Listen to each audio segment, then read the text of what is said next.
الحمد للہ رب العالمین والصلاة والسلام علی خاتم النبیین اما بعد فاعوذ باللہ من الشیطان الرجیم بسم اللہ الرحمن الرحیم الصلاة والسلام علیک یا رسول اللہ وعلی آلک واصحابک یا حبیب اللہ الصلاة والسلام علیک یا نبی اللہ وعلی آلک واصحابک یا نور اللہ۔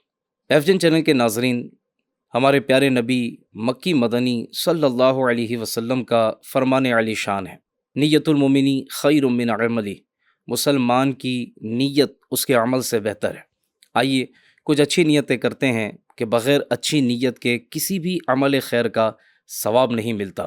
حضور صلی اللہ علیہ وسلم کے اس فرمان پہ عمل کرتے ہوئے میں بھی کچھ نیت کرتا ہوں، آپ بھی میرے ساتھ کچھ نیتیں کر لیجئے تاکہ اس ایپیسوڈ کو دیکھنے کا ہمیں زیادہ ثواب بھی حاصل ہو سکے۔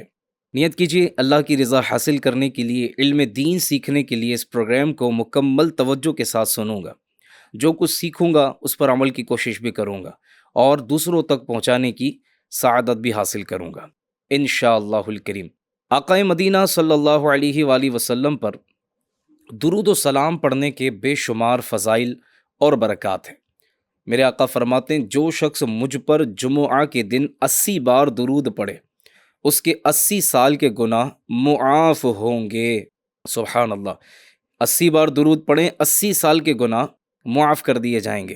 جب جمعہ کا دن نصیب ہو جائے تو اس دن اس حدیث پاک پر عمل کرتے ہوئے 80 مرتبہ درود پاک پڑھنے کی سعادت بھی ہمیں حاصل کر لینی چاہیے۔ ہر درد کی دوا ہے صلی علی محمد، تعویذ ہر بلا ہے صلی علی محمد، صلو علی الحبیب صلی اللہ علی محمد صلی اللہ علیہ وآلہ وسلم۔ ناظرین، صلو علی الحبیب کا مطلب ہوتا ہے حبیب یعنی صلی اللہ علیہ وسلم پر درود پڑھو۔ جب بھی صلو علی الحبیب سنا کریں تو درود پاک پڑھنے کی کوشش کیا کریں۔ ناظرین اکرام، الحمدللہ جس پروگرام کو لے کر حاضر ہوا ہوں، آج اس کا پہلا ایپیسوڈ ہے اور اس پروگرام کا نام ہے ظاہری گناہ۔ جی ہاں، ظاہری گناہ، یہ نام سے ہی ظاہر ہے کہ اس سلسلے میں، اس پروگرام میں ہمیں کیا کچھ سیکھنے کو ملنے والا ہے، اور ہم اس پروگرام کو لانے کا مقصد بھی بیان کیے دیتے ہیں۔ دیکھیے، ہم مسلمان ہیں اور مسلمان کو جنت میں جانا ہے، یعنی ہم سب کی تمنا ہے کہ میں جنت میں چلا جاؤں، جہنم سے بچا لیا جاؤں، مجھے عذاب نہ ہو، بغیر حساب کے جنت کا داخلہ مل جائے۔ تو جب یہ پیاری سی تمنا ہے کہ میں جنت میں بغیر حساب کے چلا جاؤں، تو مجھے بتائیں کہ کیا بغیر جنت میں لے جانے والے اعمال کیے ہم جنت میں چلے جائیں گے؟ یقیناً جنت میں لے جانے والے اعمال کر کے رب کی رحمت پر نظر رکھتے ہوئے کہ رب چاہے گا تو انشاءاللہ بغیر حساب جنت کا داخلہ بھی عطا فرما دے گا۔ تو یہاں ایک سمجھانا مراد جو ہے، جو مقصد ہے سمجھانا، وہ یہ ہے کہ جنت میں جانا ہے تو جنت میں لے جانے والے اعمال پتہ ہونے چاہیے۔ جہنم میں جانے سے بچنا ہے تو جہنم میں جو اعمال لے جا سکتے ہیں ان اعمال سے خود کو تا دم حیات بچانا ہوگا۔ تو یہ ایپیسوڈ لانے کا ایک مقصد یہ بھی ہے کہ ہمیں وہ گناہ، وہ برائیوں کی معلومات حاصل ہو جائے کہ جس کے ذریعے سے ہم اپنے آپ کو ان گناہوں سے بچانے میں کامیاب ہو جائیں، کیونکہ ہر گناہ جو ہے یہ رب کے ساتھ ایک جنگ ہے۔ جی ہاں، ہر گناہ رب کے ساتھ ایک جنگ ہے، اور یہ گناہ، یہ نافرمانیاں بندے کو مزید مشکلوں کی طرف بڑھا دیتی ہیں۔ اللہ عز و جل کی نافرمانیاں کر کے بندہ گناہوں پہ جری ہو کر اللہ عز و جل کو ناراض کر بیٹھتا ہے، پھر اس کے بہت سارے سائیڈ ایفیکٹ بھی اسے زندگی میں پہنچتے ہیں۔ تو اس پروگرام کے ذریعے ہم انشاءاللہ جانیں گے کہ ظاہری گناہ کون سے ہیں، اور پھر ایک ہوتا ہے باطینی گناہ، جیسے حسد ہے، تکبر ہے، شہرت کی طلب ہے، تعریف کی خواہش ہے، وغیرہ وغیرہ۔ اس طرح کی باطینی بیماریاں بھی ہیں، باطینی امراض بھی ہیں۔ انشاءاللہ کبھی اس موضوع پر بھی ہمارے سلسلے ہم لانے کی کوشش کریں گے، لیکن ابھی ہمارا جو پروگرام ہے وہ ہے ظاہری گناہ۔ تو انشاءاللہ الکریم اس کا ہمیں ضرور فائدہ ہوگا اگر ہم توجہ کے ساتھ سنیں گے۔ دیکھیں ناظرین، ایک ایگزامپل اور میں آپ کو دیتا ہوں۔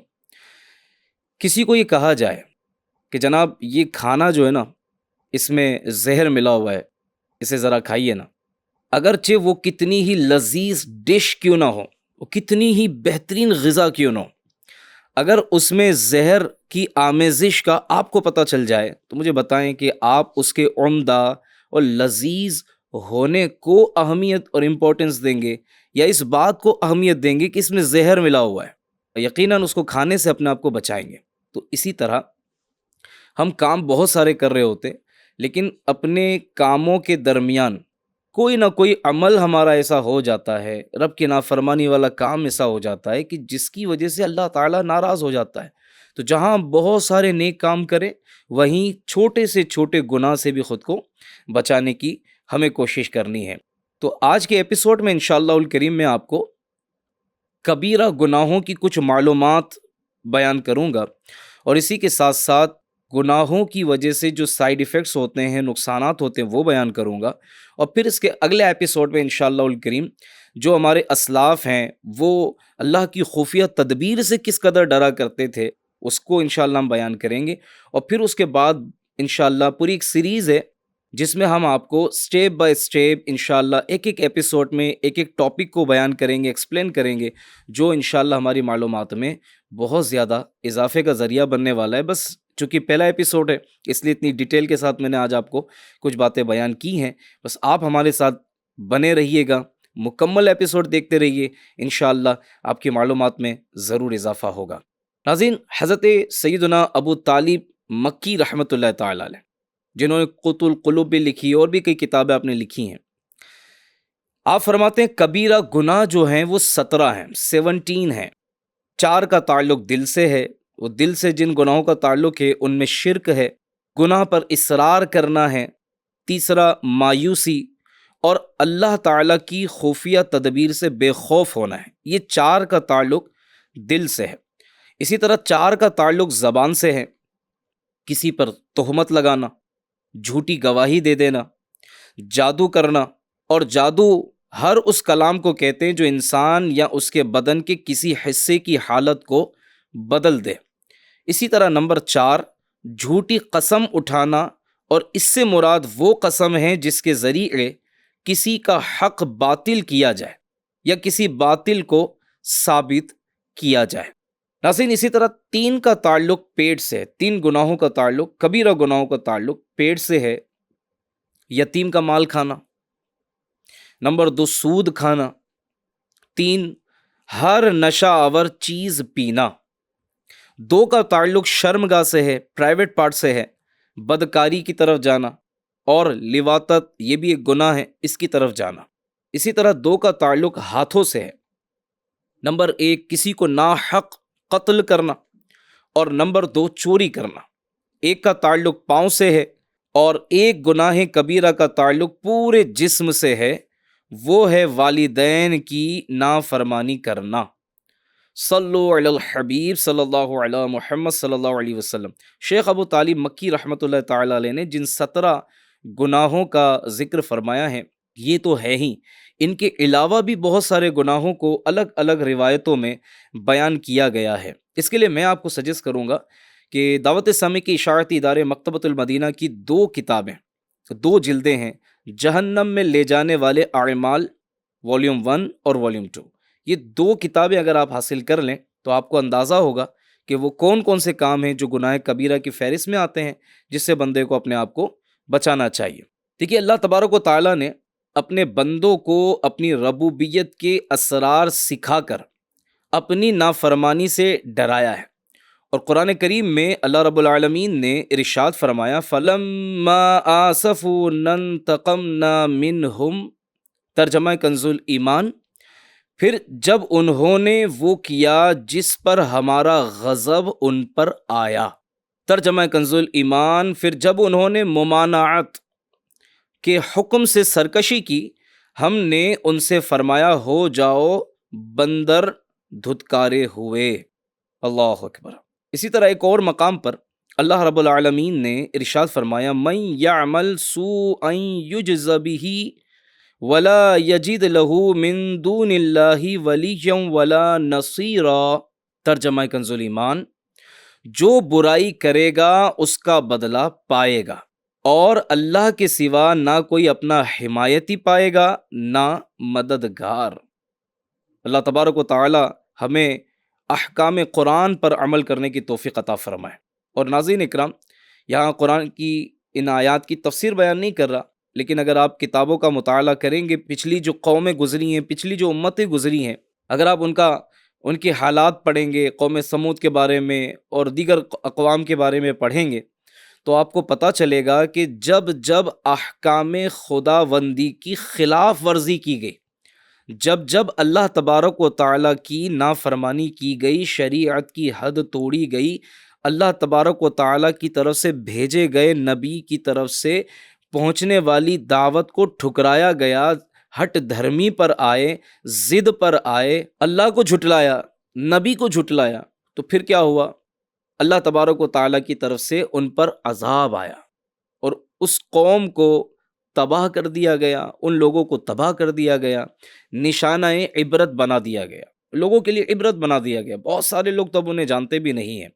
خیر، ہمیں ان کے واقعات عبرت کے لیے پڑھنے بھی چاہیے، اور جن برائیوں، جن گناہوں، نافرمانیوں کے سبب ان پر اللہ کا غضب نازل ہوا، اس سے اپنے آپ کو تا دم حیات بچانے کی کوشش بھی کرنی چاہیے، اور یہی ہمارے ان ایپیسوڈز کا مقصد بھی ہے۔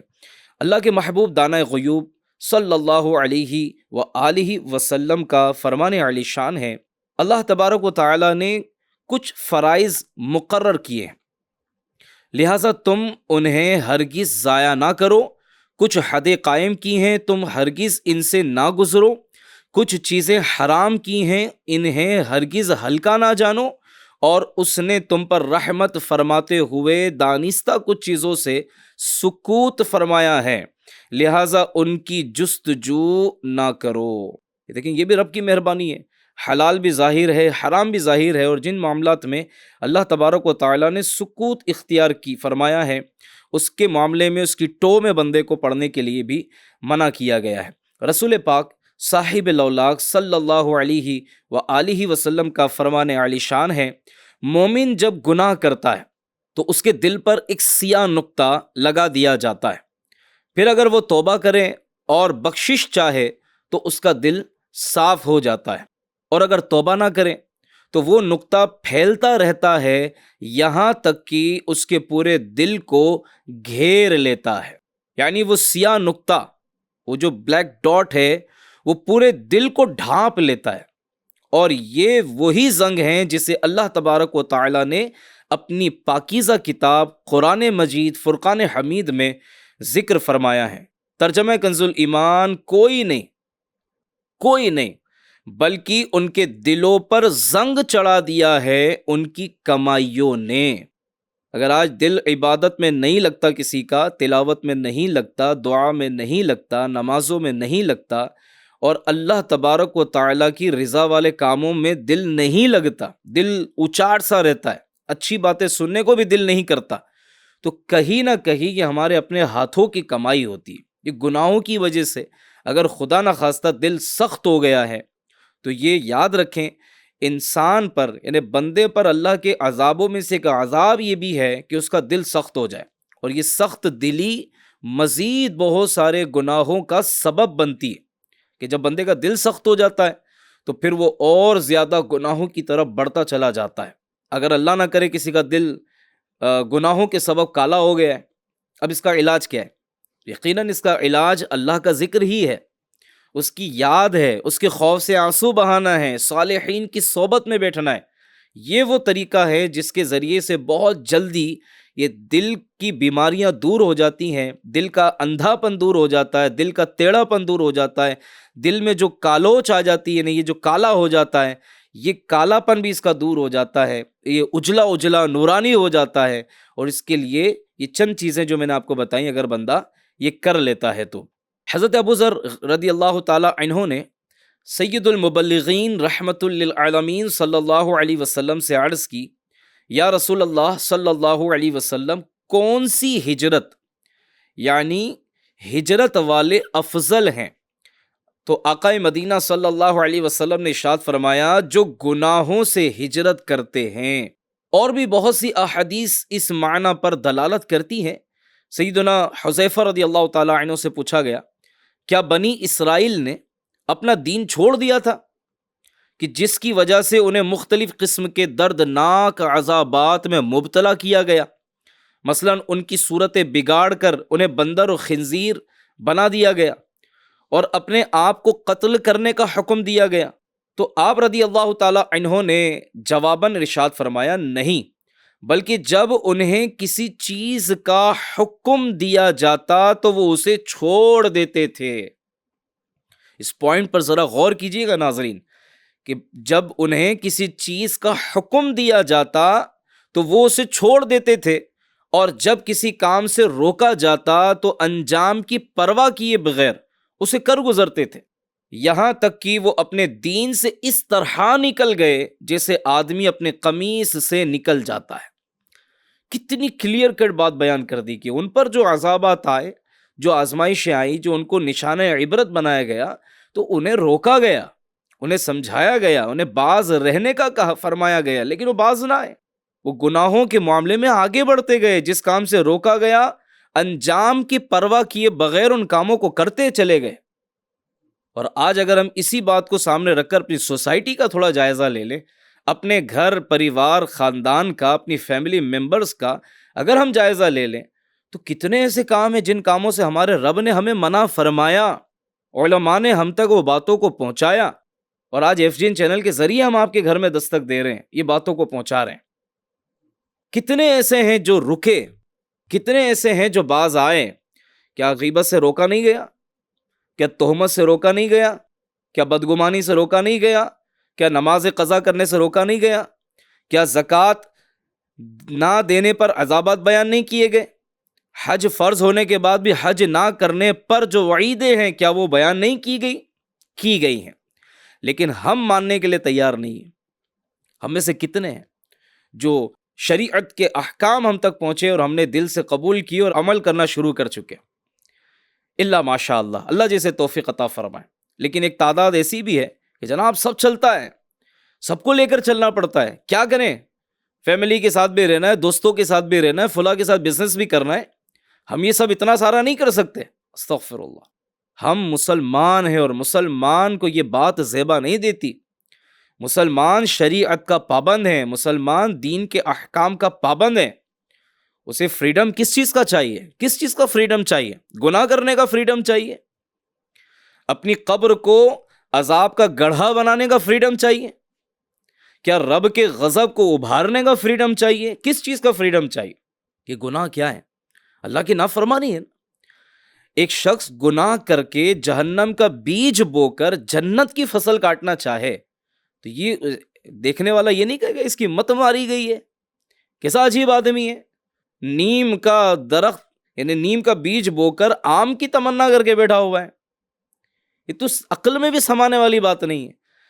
کیونکہ کما تدین و تدان، جو بوئیں گے وہی کاٹیں گے۔ میں کیا بو رہا ہوں، آپ کیا بو رہے ہیں، میں اپنا غور کروں، آپ اپنا غور کریں۔ تو گناہ سے رکنا ہے، اپنے آپ کو بچانا ہے۔ سیدنا بلال بن سعد رضی اللہ عنہ فرماتے ہیں، گناہ کے چھوٹا ہونے کو نہ دیکھو، گناہ کے چھوٹا ہونے کو نہ دیکھو، بلکہ یہ دیکھو کہ تم کس کی نافرمانی کر رہے ہو۔ اللہ اکبر، کیسا جھنجھوڑنے والا ارشاد۔ یہ مت دیکھو کہ چھوٹا گناہ ہے، بعض لوگ کہتے ہیں یار یہ تو صغیرہ گناہ ہے نا، کبیرہ گناہ تھوڑی ہے، اتنا تو چلتا ہے۔ معاذ اللہ، کیا چلتا ہے؟ کچھ نہیں چلتا۔ مسلمان کے آگے شریعت کا حکم چلتا ہے۔ سیدنا حسن رضی اللہ عنہ فرماتے ہیں، اے انسان، گناہ کو چھوڑ دینا توبہ یعنی معافی چاہنے سے بہت آسان ہے۔ بندہ گناہ ہی کو چھوڑ دے نا، رب کی نافرمانی کو ہی چھوڑ دے۔ فضیل بن عیاض فرماتے ہیں، دل کے کانوں سے سنیے، فرماتے تیرے نزدیک گناہ جتنا چھوٹا ہوگا اتنا ہی اللہ کے نزدیک بڑا ہوگا، اور تیرے نزدیک گناہ جتنا بڑا ہوگا اتنا ہی اللہ کے نزدیک چھوٹا ہوگا۔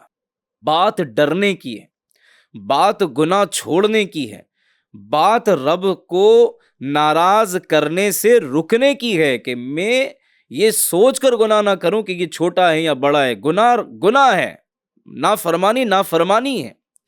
ٹھیک ہے، منقول ہے اللہ تبارک و تعالیٰ نے حضرت موسیٰ علیہ السلام کی طرح وحی فرمائی، اے موسیٰ علیہ السلام، میری مخلوق میں جو شخص سب سے پہلے مرا یعنی تباہ و برباد ہوا وہ ابلیس تھا، کیونکہ اس نے سب سے پہلے میری نافرمانی کی، اور میں اپنے نافرمانوں کو مردوں میں شمار کرتا ہوں۔ اللہ اکبر، کیسا کیسا کلام ہے، کیسا کلام ہے۔ اللہ تبارک و تعالیٰ اپنے نافرمانوں کو مردوں میں شمار فرماتا ہے۔ اسی طرح سنیے، ام المومنین سیدہ عائشہ صدیقہ رضی اللہ تعالی عنہا نے سیدنا امیر معاویہ رضی اللہ تعالی عنہ کو مکتوب لکھا، اما بعد، جب بندہ اللہ تبارک و تعالی کی نافرمانی کا کوئی عمل کرتا ہے تو اس کی تعریف کرنے والے جو اس کی تعریفیں کر رہے ہوتے ہیں، اس کے قصیدے گا رہے ہوتے ہیں، ٹھیک ہے، اس کی تعریف کرنے والے لوگ اس کی مذمت کرنے لگتے ہیں۔ تو یہ آپ دیکھیں گناہ کا سائیڈ ایفیکٹ ہے۔ یہ گناہ کا سائیڈ ایفیکٹ کیا ہے کہ جو لوگ اس کی تعریفیں کرتے ہیں، جو لوگ اس کی سپورٹ کی بات کرتے ہیں، جو لوگ اس کے ساتھ شانہ بہ شانہ چلنے کی باتیں کرتے ہیں، جب یہ اللہ کی نافرمانی کرتا ہے تو یہی تعریفیں کرنے والے لوگ اب اس کی مذمت پر اتر آتے ہیں، اب اس کی برائیاں بیان کرتے ہیں۔ حضرت ابو درداء فرماتے ہیں، اس بات سے ڈرو کہ مومنین کے دل تم سے نفرت کرنے لگیں اور تمہیں اس کا شعور بھی نہ ہو۔ حضرت فضیل فرماتے ہیں، جو بندہ تنہائی میں اللہ کی نافرمانی کرتا ہے، اللہ تعالیٰ مومنین کے دلوں میں اس کے لیے اپنی ناراضگی اس طرح ڈال دیتا ہے کہ اسے اس کا شعور بھی نہیں ہوتا، اسے اس بات کا احساس بھی نہیں ہوتا۔ ایک شخص گھر میں تنہائی میں گناہ کرے، رات کے اندھیرے میں گناہ کرے، اور وہ یہ سوچے میرے گھر والوں کو پتہ نہیں ہے، میرے ماں باپ کو نہیں پتہ، اگر شادی شدہ ہے اور چھپ چھپ کر گناہ کر رہا ہے، تنہائی میں گناہ کر رہا ہے، یہ سوچتا ہے نا کہ بچوں کی ماں کو نہیں پتہ چلا، بچوں کو نہیں پتہ چلا، گھر کے کسی فرد کو معلوم نہیں ہے کہ میں رات میں کس کس طرح کے گناہ کرتا ہوں، لیٹ نائٹ تک جاگ کر سوشل میڈیا پر اپنی آنکھوں میں کس قدر حرام بھر رہا ہوتا ہوں، یہ کسی کو نہیں پتہ چلتا۔ لیکن یاد رکھیں، یہی تنہائی کا گناہ جو ہے، یہ جو بے باکی کی، یہ جو چھپ کر گناہ کیا نا، اس کا سائیڈ ایفیکٹ یہ ہوتا ہے کہ اس کی وجہ سے جو دیگر مومنین ہیں، اللہ کے جو دیگر بندے ہیں، ان کے دلوں میں اس کی ناراضگی اور نفرت کو ڈال دیا جاتا ہے۔ اب یہ کسی سے اگر مدد طلب کرتا ہے، اس کو حاجت ہے، کوئی ضرورت ہے، تو اس کی مدد کے لیے لوگ آگے نہیں آتے، اس کی مدد نہیں کی جاتی، یہ تنہا رہ جاتا ہے، اس کو سپورٹ کرنے والے ایک ایک کر کے کم ہوتے چلے جاتے، یہاں تک کہ غور کیجئے گا میری بات پر، اگر باپ اللہ کی نافرمانی کر رہا ہے نا تو اس کے بیوی، اس کے بچے اس کے اگینسٹ ہو جاتے ہیں، بچے زبان درازیاں کر رہے ہوتے ہیں، بعض اوقات ہاتھ اٹھا رہے ہوتے ہیں، گالی گلوچ کر رہے ہوتے ہیں، کہیں نہ کہیں ہماری نافرمانیوں کا بھی یہ سائیڈ ایفیکٹ ہو رہا ہوتا ہے۔ تو اپنے آپ کو تنہائی کے گناہوں سے بھی بندہ بچائے، اور یہ سوچے کہ جس طرح میں لوگوں کے سامنے گناہ کرنے سے اپنے آپ کو بچا رہا ہوں، یہ بھی حیا اچھی ہے کہ ایٹ لیسٹ لوگوں کے سامنے تو گناہ سے بچ رہا ہے، لیکن تنہائی میں بھی اپنے آپ کو گناہ سے اگر بچا لے تو یہ بڑی بات ہے، کیونکہ تنہائی میں جب کوئی نہیں دیکھ رہا ہوتا تو پھر نفس و شیطان زیادہ غالب آنے کی کوشش کر رہے ہوتے ہیں۔ امام محمد بن سیرین رحمۃ اللہ تعالی علیہ جب مقروض ہوئے، قرض دار ہوئے، اور انہیں قرض کے سبب شدید غم لاحق ہوا تو آپ نے فرمایا، میں اس غم کے سبب 40 سال پہلے سرزد ہونے والے ایک گناہ کو سمجھتا ہوں۔ یہ دیکھیں، یہ سوچ تھی ہمارے بزرگوں کی۔ کوئی آزمائش آ جاتی، حالانکہ یہ ان کی عاجزی ہے، یہ ان کی عاجزی ہے، نیک ہو کر، پرہیزگار ہو کر بھی یہ حضرات اگر کوئی آزمائش آتی، کوئی تکلیف آتی، کوئی پریشانی آتی تو یوں تصور کرتے کہ یہ میری ماضی میں کی ہوئی فلاں مسٹیک جو غلطی تھی یا گناہ، یا اگر مجھ سے کوئی خطا سرزد ہوئی تھی تو یہ اس کا سائیڈ ایفیکٹ آج مجھے پہنچا ہے۔ ایک بزرگ رحمۃ اللہ تعالی علیہ اپنے روم میں موجود تھے، اور کچھ لوگ گھبراتے ہوئے ان کے روم میں حاضر ہوئے، کہنے لگے، حضور آپ یہاں بیٹھے اور دیکھیں لوگ باہر کتنی تکلیف میں، قحط پڑا ہوا ہے، آزمائش ہے، بارش نہیں ہو رہی، چل کے دعا فرما دیں۔ اللہ اکبر۔ وہ بزرگ نے کیا فرمایا؟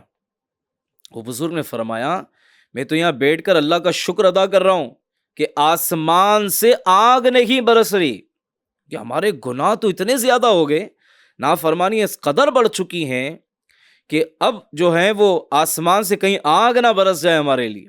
یہ ان کا خوف خدا تھا۔ آپ اس کا اندازہ تو لگائیں۔ میں کہا کرتا ہوں ناظرین کہ ہمارے جو ہے نا وہ دیکھا جائے تو 3 بڑے دشمن ہیں آج کے دور میں۔ ہمارے 3 بڑے دشمن کون ہیں پتہ ہے؟ ایک تو ہے شیطان، دوسرا ہے نفس، یہ دونوں ہمارے بڑے دشمن ہیں۔ دکھتے بھی نہیں ہیں اور مسلسل گناہوں کی طرف لے کر جانے کی کوششوں میں لگے رہتے ہیں، تھکتے بھی نہیں ہیں، دکھتے بھی نہیں ہیں اور ان کے وار کامیاب بھی ہوتے رہتے ہیں۔ اور تیسرا ہے آج کے دور میں موبائل۔ جی ہاں، یہ موبائل بھی ہمارا بڑا دشمن ہے جو ہمیں گناہوں کی طرف لے جانے میں بہت بڑا رول پلے کرتا ہے۔ بڑی آسانی کے ساتھ بندہ گناہ کی طرف چلا جاتا ہے، انہیں کہہ لیں کہ پلک جھپکنے میں ادھر کا ادھر ہو جاتا ہے۔ کتنا ہی عبادت گزار ہو، نمازی ہو، دیندار ہو، خوف خدا رکھنے والا ہو، لیکن اگر سوشل میڈیا پر گیا اور اللہ نہ کرے بدنگاہی میں پڑ گیا، نہ دیکھنے والی چیزیں دیکھ گیا، تو اب اس کا جو سائیڈ ایفیکٹ ہوتا ہے نا، سب سے بڑا اثر اس کے دل پہ پڑتا ہے۔ اور دل چونکہ جسم کا بادشاہ کہا جاتا ہے، اب بادشاہ ہی اگر خراب ہو گیا تو پھر بندہ خراب ہو جاتا ہے، پھر نیتیں خراب ہو جاتی ہیں، اعمال پر اس کا اثر پڑتا ہے، دھیرے دھیرے نمازوں سے دور ہوتا ہے، سنتوں سے دور ہوتا ہے، اچھے ماحول سے دور ہوتا ہے۔ تو گناہوں کے بہت سارے سائیڈ ایفیکٹس ہیں، بہت سارے سائیڈ ایفیکٹس ہیں، اور ہمارے بزرگان دین یہ اللہ سے کس قدر ڈرا کرتے تھے، ان کا انداز تو سنیے۔ امام زین العابدین علی بن حسین رضی اللہ تعالی عنہما جب وضو کر کے فارغ ہوتے تو آپ پر لرزہ طاری ہو جاتا۔ جب آپ رضی اللہ عنہ سے اس کے بارے میں پوچھا گیا تو آپ نے ارشاد فرمایا، تم پر افسوس ہے، کیا تم نہیں جانتے کہ میں کس کی بارگاہ میں کھڑے ہونے جا رہا ہوں اور کس سے مناجات کرنے جا رہا ہوں؟ اللہ اکبر، اللہ اکبر۔ یہ ہے خوف خدا کہ میں اللہ کے حضور حاضر ہونے جا رہا ہوں۔ اور ہم بھی ناظرین جب اللہ کے حضور حاضر ہونا نمازوں کے ذریعے، مناجات کے ذریعے، تو ایک کاش کہ ہم صاف سینہ لے کر حاضر ہوں، کسی کا اس میں حسد نہ ہو، اس میں تکبر نہ ہو، دیگر گناہ نہ ہو، دل سخت نہ ہو، دل پر گناہوں کے کالے دھبے نہ ہوں، ہم عاجزی کے ساتھ رب کے حضور حاضر ہو جائیں تو انشاءاللہ الکریم ہمیں دنیا و آخرت کی بھلائیاں انشاءاللہ نصیب ہوگی۔ لیکن محاسبہ بہت ضروری، اگر گناہ سے بچنا ہے نا، اپنی تنہائیوں کو پاکیزہ کرنا ہے، ٹھیک ہے، گناہ چھوڑنا ہے، اپنا سیلف اکاؤنٹیبلٹی کی طرف آنا بہت ضروری ہے۔ سیلف اکاؤنٹیبلٹی یا سیلف انالائسس، جو اس کو آپ نام دینا چاہیں، اپنا محاسبہ کرنا، یہ بہت امپورٹنٹ چیز ہے، بڑی اہم ہے۔ اور بزرگوں نے اپنا یہ انداز بنایا ہوا تھا، جسے ابن سماک رحمۃ اللہ تعالی علیہ اپنے نفس کا محاسبہ کرتے ہوئے فرماتے، تیری باتیں تو زاہدوں جیسی ہیں لیکن عمل منافقوں جیسا ہے، اور اس کے باوجود جنت میں داخلہ چاہتا ہے، دور ہو جا، جنت کے لیے تو دوسرے لوگ ہیں جن کے اعمال ہمارے عملوں جیسے نہیں۔ یہ انداز، اللہ اکبر، کیسا اپنے نفس کو جھنجھوڑنے والا، نفس کو سزا دینے والا، اپنا جائزہ لینے والا انداز۔ بعض اوقات ہوتا ہے بندہ باتیں ایسی عارفانہ کر رہا ہوتا ہے، ایسی زاہدوں والی باتیں کرتا ہے کہ کوئی سنے تو اس کو لگے کہ یہ تاریک دنیا ہے، یہ صوفیوں میں جناب کوئی صوفی بن گیا ہے، کوئی تصوف کا اعلیٰ درجہ پا گیا ہے۔ لیکن جب ہم تنہائی میں ہوں، جب ہم اکیلے میں ہوں تو ہم کچھ اور کر رہے ہوں۔ یعنی یہ تو وہی والی بات ہوگی نا، صوفیہ فرماتے ہیں کہ لوگوں کے سامنے شیطان کی مخالفت کرے، شیطان کو برا بھلا کہے، شیطان کے حوالے سے جو اس کے منہ میں آتا ہے بولتا چلا جاتا ہے، لیکن جب لوگوں سے الگ تھلگ ہو کر اپنے کمرے میں جاتا ہے یا تنہائی میں جاتا ہے تو جس شیطان کو تھوڑی دیر پہلے برا بول رہا تھا، اب اسی شیطان کی باتیں مان کر گناہوں کی طرف جا رہا ہوتا ہے۔ یہ کیسی عجیب و غریب سوچ ہے اور کیسا عجیب و غریب انداز ہے کہ تھوڑی دیر پہلے جس کے بارے میں برا کہہ رہا تھا، اب اسی کے ہاتھ میں ہاتھ دے کر بیٹھا ہوا ہے، اب وہ جیسا چاہ رہا ہے کہ چل رہا ہے۔ تو اللہ پاک ہمیں سمجھنے کی توفیق دے کہ ہم نفس و شیطان کے چنگل سے باہر نکل کر، اس کے جال سے خود کو آزاد کر کے، اللہ کی نعمتوں کو یاد کر کے ہم اس کی رضا والے کام کرنے میں کامیاب ہو جائیں۔ امیر علیہ سنت لکھتے ہیں نا، گناہ گار ہوں میں لائق جہنم ہوں، گناہ گار ہوں میں لائق جہنم ہوں، کرم سے بخش دے مجھ کو، نہ دے سزا یا رب، کرم سے بخش دے مجھ کو، نہ دے سزا یا رب، آمین بجاہ النبی الامین صلی اللہ علیہ وآلہ وسلم۔ ناظرین اکرام، آج کے ایپیسوڈ میں اتنا ہی۔ ایک کاش کہ اس ایپیسوڈ کو سننے کے بعد، اس پروگرام کو دیکھنے کے بعد دل میں گناہوں سے سچی نفرت نصیب ہو جائے اور ہم ہر چھوٹے بڑے گناہ سے، رب کی نافرمانی والے کام سے خود کو بچانے میں کامیاب ہو جائیں۔ آمین بجاہ النبی الامین صلی اللہ علیہ وسلم۔ انشاءاللہ اگلے ایپیسوڈ میں پھر حاضر ہوں گے۔ دیکھتے رہیے FGN چینل۔ یا اللہ یا اللہ